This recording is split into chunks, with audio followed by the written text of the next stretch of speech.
Hello guys! Ito ang aking ulam today, pritong bangos. Isa siyang buong bangos pero pinahati pas malaki siya. At tinakpan ko siya kasi napaka-dangerously in love.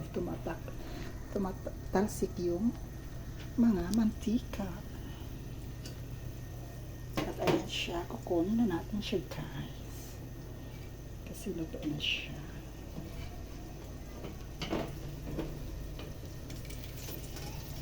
Yan, ang ganda niya, golden siya. Diba?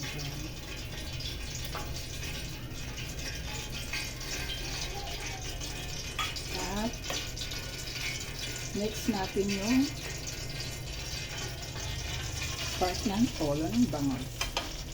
At takpan na naman natin ulit siya.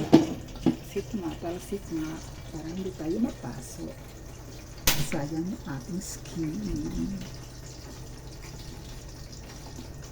Kayo guys, sana po wala niyo sige for your lunch. Happy lunch everyone. Bye bye guys. More videos coming soon.